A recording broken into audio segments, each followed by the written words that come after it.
Dario Argento once said, "I like women, especially beautiful ones. If they had a good face and figure, I would much prefer to watch them being murdered than an ugly girl or man." 100 years previous, Edgar Allan Poe also stated that A little bit of spring in your step, you know? 100 years previous, Edgar Allan Poe also stated that Shut up! Stop! Ah! No, of course. He had to start barking as I go to film. The death, then, of a beautiful woman is unquestionably the most poetical topic in the world. Argento directed Bird with a Crystal Plumage. I think you're still saying that weird. I'm not! It sounds weird. Which helped define not only the giallo genre, but also a fascination with perception, or as some like to call it, the gaze. Accusations of misogyny have not just been made from this quote, but also stems from the fact that the hands of his killers in his films are actually very often his own. When Maria is dispatched in Tenebrae, her death results in one of the most iconic images in any of his films. A quote from Will Wright's article on the matter reads, "This is one of the clearest images of sadistic voyeurism, encapsulating not only the objectification of the female form, but highlighting the spectator's gaze of the victim's face." When looking at Poe's work, some people point out how his tales... What the fuck?! Why Are we anywhere near the end of this? No. Fuck me. Some people point out how his tales, where women seem attractive but passive victims, who are murdered at the start or during the story, are the most widely read and most popular. And when women do appear, they are often placed in the role of the helpless victim. Paula Knott has said, "Poe's preoccupation with the death of a beautiful woman in his poems and tales concerning women actually reflects his interest in recovering women's stories." And it's not just these men who have these thoughts. Reading articles throughout the week, I found that there's a view on women in films that I hadn't even thought about before. Why does Dario Argento Is that a new bar?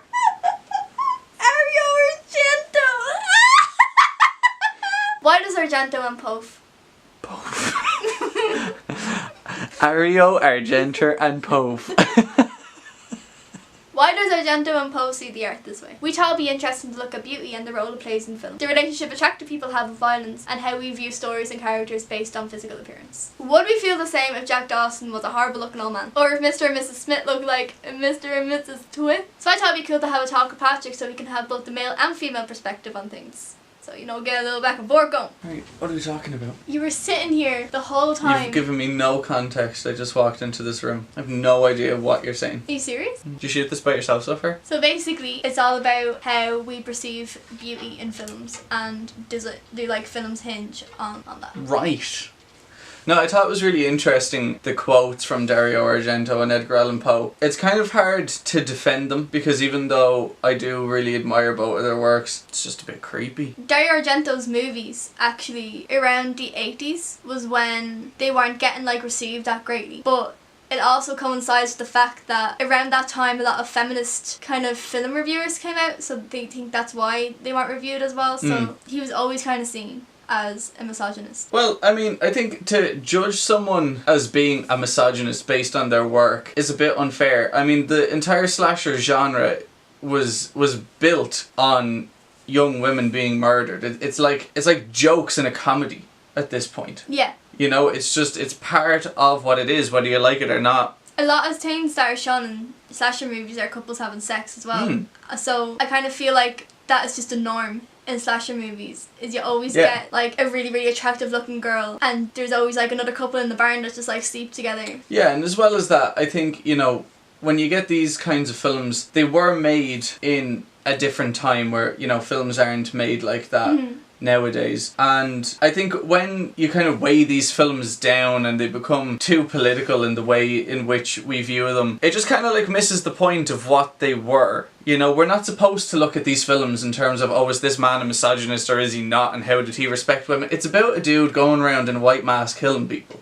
That's what it's about. Like, I honestly don't think that much thought went into these films on that ideological level. You know, they just went in there and they were like, right, we're going to have a bunch of people being killed, and then just more often than not, it happened to be women. And because you have to consider the market that these films were playing to as well. It was young men, so if they do have like a pornographic kind of sense to them, there is a reason for that. They weren't necessarily being made for men. I mean, they were being made by men as well. But even though what Dario Argento is saying, that he would rather watch a beautiful woman being killed rather than a woman who was not so good looking or a man being killed, that's a bit weird. Yeah. That's a bit weird because now you're specifically targeting a certain type of woman to murder on screen. And that I cannot defend because I can't find a logical explanation as to why that would be the case. When I watch these movies, when you watch slasher films, I don't care who's being killed. No. The entertainment comes from the outrageous murder scene. When Jason comes in and he cleaves someone in half, and you think it's fucking great, like you cheer or whatever, or like that moment in The Walking Dead where Daryl slices a zombie in half with the boot of a car. That's great, like that's entertainment, that's entertaining violence. There's nothing realistic about it. It is cartoonish, it is over the top, it's supposed to be there for that reason, to entertain you, not to have you lament the death of the person who died on screen. Even though I can't really defend the quote from Edgar Allan Poe or from Dario Argento, there is something to beauty and violence in cinema. And they do have a very interesting connection, or not even violence, but abhorrent behaviour and beauty do have a very strange relationship. And I have a few films written down here that I think kind You of don't want me to look, do you? exemplify that. You don't want me to look. Well, I mean, the point was to have a conversation. And if you know what I'm going to say, then what the fuck is the point in saying it? The first one is Passengers. I love your argument on this because it's so true. Look, the fact is, the idea behind Passengers is really fucking creepy. It is one of the creepiest ideas for a film that I've seen in a very long time. Yeah. It kicks the shit out of most thrillers that I've been seeing in the past couple of years. And it's marketed and it was directed and played out like some sort of Titanic in space, but I never got that from the I film. never got romantic vibes from it No, not in the slightest. in the same way as you get it from Titanic. Yeah, because when you take Passengers, it boils down to some guy wakes up on a ship and he realizes that he's going to be alone on this ship forever until he dies if he doesn't find a way to go back to sleep in one of the cryopods. He spends a year trying to get back to sleep, or at least to wake somebody else up to try and get help. But he can't get help, which is fucking ridiculous. I mean, there's no safety precautions on this ship, but anyway. The fact that it will take, 50-something years for a response, or for, his message to reach Earth. Yeah. It does not make any sense. This is like a high-tech ship. No. His message, not taking 50 years, that makes sense. What doesn't make sense to me is that in the event that someone might accidentally wake up on the ship, there is no procedure for safety officers or members of crew to wake up and assist that passenger. And their excuse was, it's never happened before. But he went, and he's saying it to this computer, and they're like, nah, it's never gonna happen. Yeah, it's never gonna happen. Well, I would love to meet the person who built this ship, who designed this ship, and then when someone went, what if something went wrong? They just had the fucking balls to go, nothing will ever go wrong. Nothing will ever go wrong with this ship. I made this ship. It's perfect. And then, for some reason, they made the go-ahead to have no security protocol. Nice little squeal there.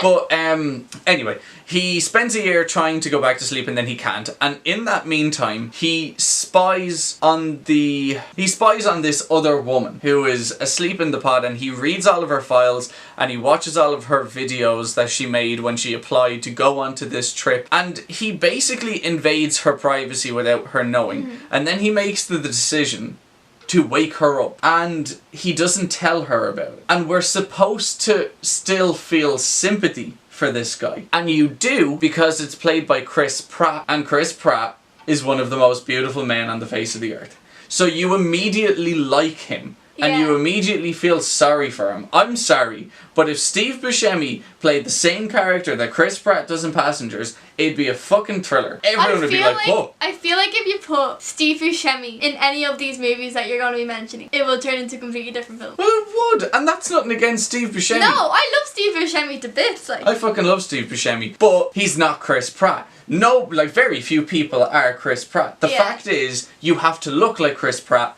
to get away with doing something like that in the eyes of your audience. Even Jennifer Lawrence isn't too pissed off at it. She gets over it after a while. If John Goodman woke her up, she wouldn't get over that shit. No. She would not get over it. I just thought that was a very interesting thing where we can look at something as being like an action romance kind of disaster-ish kind of movie purely based on the good looks of the people on screen. Whereas if you were to change that into something else, it would take on a far more sinister, creepy kind of vibe just based on their face, you know? So I thought that was very interesting. The other one that I have here, oh yeah, is Me Before You. Me Before You is a romantic comedy. I think you should make an entirely different video about Me Before You, because you could talk for hours about me. Okay, well, I'll get the short version then. Basically, she's treated like shit from start to finish in this film. It is relentless. Every single character in this film treats her like absolute fucking dirt. Even she her doesn't get a break. boyfriend. Even her boyfriend treats her like shit. And I feel like this guy who she has to look after, I know he's in a wheelchair and all that stuff, he is an absolute pig to her from start to finish, and it was actually quite worrying to see the amount of signs of emotional abuse that were evident in that film. From being told what to wear, being told how to wear, being told where to go, exactly what I want you to do, that's what you're going to do. If you don't do what I want you to do, I'm not going to be happy with you. To have that level of control over somebody, I thought was atrocious, and to have so many people come out of it and say, oh, you know, it was a really lovely film, I didn't see that at all. It's on the exact same line as Vertigo, and Vertigo is a thriller. And Vertigo is a thriller. Yeah. Vertigo is a Like thriller. the last half hour maybe. It's exactly like It's that. exactly like that, where Jimmy Stewart makes Kim Novak dye her hair, dress a certain way. Yeah, because, I mean, you know, his obsession was based on loss and all that kind of stuff. It's the same thing in this film. You know, he lost mobility, he lost his girlfriend, soon-to-be wife, he lost the life that he had. And I feel that, yeah, you're absolutely right. Vertigo is a thriller, and the last half an hour of that film is very disturbing as you see that character completely change. And it is the exact same set of circumstances in Me Before You, only it's portrayed in it's shot through a romantic lens. And I think that because, what's that actor's name? Yeah. Ah! Fuck. Okay, so I think we can agree that his name's probably like Sam Claflin. So because he's a good looking guy, we see him differently. I feel like the audience has more patience with him based on what he looks like. And I feel like she wouldn't put up with half as much shit as she does if this dude was some horrible L1. Do you know what I mean? If she had to look out after some 90-year-old woman who was treating her the way he treats, the way he does in the movie, I think it would be a completely different set of circumstances altogether. Yeah. Then you get to a film like Eli Roth's Knock Knock, where the entire plot hinges on good-looking people. Yeah. Where these two women knock on this guy's door in the middle of the night, and they basically make their way in, and then, you know, they kind of seduce him, and then they take over the house bit by bit. It was free pizza. What was up with that bit? It was free pizza! It was free pizza! Free fucking pizza! That would never have happened if two guys showed up on his door, you know? Agree, yeah. Or if you had, you know, like some morbidly obese man show up at his door. Wouldn't happen. No. The whole film would not have happened. I think that film's quite interesting in the way that it shows the power that physical attraction has. Mm-hmm. You know? And obviously in that case it was used for deplorable means, but it doesn't take away from the fact that it never would have occurred had they not looked the way they do. Mm-hmm. So from looking at those films, it becomes clear that films change drastically depending on character gender. And I feel that men and women on screen are not the same. We're not talking about reality here, we're talking about cinema. You can see this evident in other films, in directors' attitudes, and you'll see why when I list off a few more of these movies here. So you get The Killer Inside Me. Well, it's a serial killer film. Is that with Casey Affleck? Casey Affleck is in it, and when that film came out, it made headlines on national news stations. That's how I actually first heard about it, was on the news, not from anything else. For the violence towards Jessica Alba is what? To every woman in that film. Really? Yeah, a lot. The violence is primarily aimed at women in that movie. And it caused uproar, and I think the director Michael Winterbottom, when his film played, I can't remember, I think it was the Venice Film Festival, when it played there, there was a press conference afterwards, and he was like attacked by people verbally at that conference, and they were basically, you know, questioning him, why was all the violence towards women so necessary? I mean, the argument can be made. We see so many films about serial killers where men are killed or they're, you know, beaten up. We see so many action movies where, like, you know, Tom Cruise will walk into a room and he'll beat the shit out of 12 guys. And then as soon as you see violence being directed towards a woman, the perspective completely changes, and now all of a sudden, oh, this isn't fun anymore. I don't understand really why the director was attacked for what he did. It's not like at any point in the film that he said that this was okay, or he said that this was right. From the outset, Casey Affleck's character in that is horrible. And I think it's just a film about a horrible person and a horrible life. So it's not like it's celebrated violence towards women in any way. I think the trouble came from when you see an action scene take place in a film between two men. Stereotypically, both of them go in at it.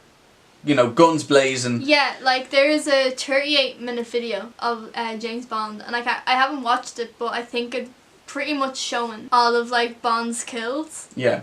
And they're all men. An article talked about how when Bond is killing men, he's like the hero. Like he's like, it's like this cool thing where he's like, no big deal. Yeah. In the same article, they talked about, this is the one that, about Batgirl, where it was like in the, is it The Killing Joke? The animated film, yeah. Yeah, in the animated film of The Killing Joke, the violence that the Joker does to Barbara is like, what I can't remember what they said exactly. But it's basically the way he treats her murder, or at least attempted murder, is completely different to the way he attempts to kill men in the story. And they do have a point. Yeah, like the violence that like someone would do to a woman is always viewed as more sexual. Like if the Joker was to kill a man in that story, he'd either shoot him or he'd slit his throat or he'd blow him up or whatever. But in this one, it's different because after shooting her, he strips her and then starts taking pictures of her. So the nature of that violent act is completely different.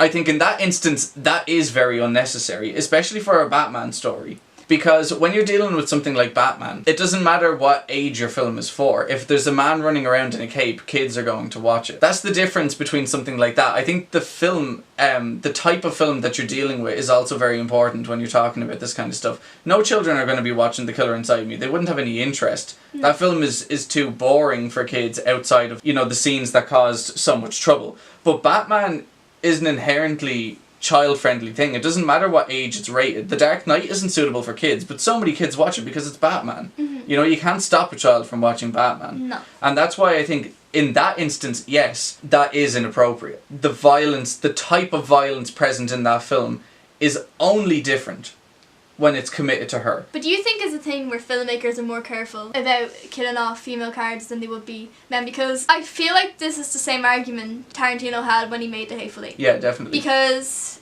there is 7 male characters and you just have Daisy as the woman in this movie, and a lot of people criticise the fact that she got bet up in this movie, and like it is very hard to watch. Like when you first see her getting punched in the face, you are taken a bit aback by it because I don't think we're used to seeing such violence towards women. But I think he made a very good point in saying that if they didn't treat her the way she treats them, I think it would he just wants to show how it... Well, she's one of the Hateful Eight. That's what I'm trying to say. You know, like, it's not the Hateful Seven and a woman. Yeah. You know, it's the Hateful Eight. She's just as bad as the rest of them are. And I think in most cases, she's worse. She is. What she does is arguably worse than what they do to her. Now at the end, like you do see her being hung, and it is very... You do, but I mean, you hardly wince in pain when you see Sam Jackson's balls being shot off. No. Do you know what I mean? That's horrendous. But I know. You don't see it in that way. That's horrendous. It is. The point is, Tarantino made a very good decision in not distinguishing the level of violence that he was going to dole out from his female character to the rest of the male characters. However, the way we watch violence doesn't change based on that. When you see all these terrible violent acts being committed towards the men, I mean, the level of violence in The Hateful Eight is cartoony. The amount of blood in that film is hilariously over the top, and it's supposed to be that way. Yeah, it's similar to all of his other movies as well. Like. And you never flinch once as all these people are being blown to bits. The moment for me when I started to watch the film, the first time I saw it, was the bit where John Ruth smacks her in the face with the butt of his gun. And it was at that moment I went, went, oh, is that what this is going to be for 3 hours? And I was like, because I don't really want to watch this. That is the only moment in that entire film, in that entire 3-hour film, where it was nasty violence. Because there's so many different types of violence. The rest of the film is rip-roaring entertainment violence. It's but brilliant. that scene is the scene where you're like, oh, Yeah. okay. But I think it's justified because Kurt Russell is such a likeable person. And I think Great. Quentin Tarantino understands how likeable Kurt Russell is. He had to give him something to do that would make us understand why he is one of the Hateful Eight. Other than doing that, he is the nicest one out of all of them. I love him. Yeah, no, I completely agree with you that he did need to do something that made you go fucking bastard. Yeah. Because he is, like, I don't know whether it's just his face, he just looks kind, you know? You're given a reason as to why everyone else in the film has earned their title as being one of the Hateful Eight. Yeah, but he is actually very friendly. And he's very when friendly, yeah. When she plays the song, which is an absolutely fantastic scene, where she plays the song on the guitar, and he kind of comes up and he's like trying to chat to her about that, and it's just, you can kind of see glimpses of him being like extremely friendly, and he could actually Yeah. be like a really lovely person. Because it's quite evident from the start why Daisy is one of the Hateful Eight. It becomes evident why Chris Mannix, Walton Goggins in the film, why he is one of the Hateful Eight, because he's, you know, part of the Confederate Army. The same can be said for Bruce Dern's character, Sanford Smithers. The two of them were both on the same side, and in the American Civil War, I think everyone can agree that the North, in the end, were the good guys, and the Confederates were probably the ones that we would all rather have lost the war, for obvious reasons. Then you get to Sam Jackson's character, and while he's the most sympathetic character because you can understand the amount of persecution and you can understand his role in the war more than you can the Southerners. How he comes into it as being one of the Hateful Eight is how manipulative he can be. Where you get the whole thing with the Silent Night sequence. Silent Night sequence, how he Yeah. is twisting events. That I don't believe for a second that he actually did that to He's Sanford very Smithers' good at son. persuading people. Yeah, and that's what's brilliant about the movie. You never know if anything that anyone is saying is true or not. It doesn't matter whether it is or not. But I don't believe that it is true. In the same way that the Lincoln Letter proves out not to be true, you know, and he just used it as a means of survival in this, you know, snowy wasteland. So they've all got something to their personality that earns them that title as being one of the Hateful Eight. And I think John Ruth would be too nice if it wasn't for that. Oh, he is really nice, but his temper can make him switch just like that. And at that moment at the start when he hits her in the face with the gun, because that is such a horrible thing to watch, that memory stays with you for the rest of the, you know, the 2.5 hour running time following that moment. But it is interesting that you can see something so graphic happening to a man and you don't bat an eyelid, yet as soon as it happens to a woman, it is very impactful and it is very upsetting. And then this also feeds into soap operas as well. I mean, how many times in a soap opera do you find out that, you know, some guy's been cheating on his wife or his girlfriend? Because I don't know why people watch soap operas, because there's no suspense. There's no suspense. When some guy starts an affair, the reason why there's no suspense is because you're going to be like, right, okay, in about 6 months' time, he's going to get married to his wife, and on the wedding day, the affair is going to come out. That's why there's no suspense in soap operas. No. Because they always result in the worst possible outcome for the characters. Always. Harry, hello. Oh, am I boring you that fucking much? In a soap opera, how many times do you find a guy in a situation like that, and then when his wife or girlfriend finds out, she slaps him across the face? Happens all the time. And that is such a common occurrence in cinema. When a guy does something that a woman is not happy with, she slaps him across the face. But again, in the very same soap opera, if a man was to slap a woman across the face, they get complaint letters in But the not next day. only that, I remember when I used to read a newspaper a lot when I was 11, I don't know why. On Coronation Street, this man rips a pair of earrings out of a woman, out of his, I don't know whether it was his wife or his girlfriend's ears. Mm. And that was there's an article written on that Yeah. in the newspaper saying, like, you know, the violence towards this is horrible. Oh yeah, like, but if a man got shot or stabbed, it no wouldn't- one bats an no, eyelid. it would be written because it's about a character saying, like, oh, your favourite character is going to be killed. But it's just the fact that he was doing it to a woman. I think that's why it was written. And then this brings me into like my final point, where, you know, we've I know, because it's going to be a long video. We've spoken a lot on how violence being committed against women is very different in terms of how audiences perceive it than how violence is committed against men. The opposite where a woman doling out violence can also have a very interesting result. And this is backed up with what Godard once said. He was talking about what is the most cinematic thing that you can do. He said, all you need for a movie is a woman and then give her a gun. And that to him was like the coolest thing that you can do. And it is one of the coolest things that you can do. Seeing a woman, like, you know, pointing a gun into the lens of a camera is infinitely more cinematic and thrilling to watch than a man. And you can see that in movie posters, you can see that in films. I mean, the Jackie Brown movie poster is exactly like that. If that was Michael Keaton or even Sam Jackson holding the gun in that poster, it wouldn't be the same. No. You know, it doesn't have that same cool kind of vibe to it. And then you get films like Kill Bill, where if that wasn't about the bride and it was about the groom, I don't know, it loses what makes it special. You know? Yeah, I know. Exactly. And while Edgar Allan Poe and Dario Argento made the point to say, you know, I would rather watch a beautiful woman being murdered on screen than an ugly man. I would much rather watch a really cool woman cutting through 100 guys than just another one of those guys. Jesus Christ, could you imagine if you remade Kill Bill Volume 1, only it was about a man, and the Crazy 88 were a bunch of women? Could you imagine Oh that? my... And then very last point. But with Kill Bill, she has a very good reason as to why she's committing all this violence. I think that's also very important to the way we see violence on screen. There has to be good reason to justify the violence. It needs to be supported by something. Because otherwise it can delve into, you know, criticism such as mindlessness or gratuitous or whatever. We need to have a good reason. You know, the amount of violence that's in Inglourious Basterds is completely justified because it's about Hitler, and we all just get like a kick out of violence being committed towards that, because especially when it never happened. That's a big draw to that film. It's like, oh, wouldn't it be great if... And the same thing with Django Unchained. The fact that you've got the slavery setting, you've got, like, he needs to get to his wife. He has put up with enough shit for us to say, yeah, go for it. And it's got nothing to do with a black or white thing, for me at least. No, I don't care. No. At all. If he could be killing 100 black people in that film, it doesn't make a difference to me.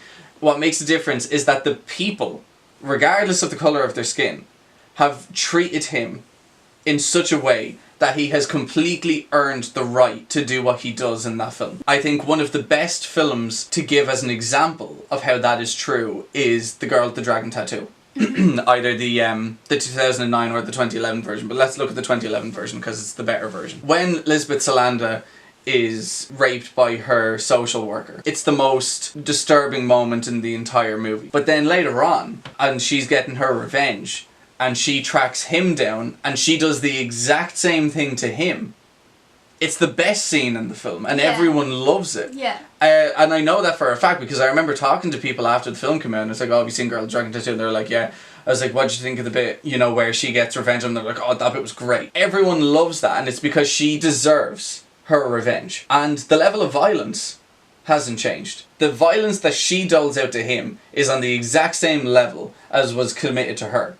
But we want to see that violence happening this time. Yeah. Because of the context. That's what's very important here. To say something like what Dario Argento said, or, you know, what Poe said, in terms of like there's something poetic about watching a beautiful woman die, I don't necessarily agree with that, and I would love to kind of figure out how or what it is they meant by that. Yeah. I can understand how death can be poetic, but the death of a beautiful woman is so specific to the point where you've kind of lost me. But I think, you know, murder being committed either to or by a woman, it can be very entertaining and it can be very poetic, but the context is so important. And I think the films that I've listed here kind of illustrate why. Am I done? Do I have anything else written here? No, that's everything. I'm done. Bye!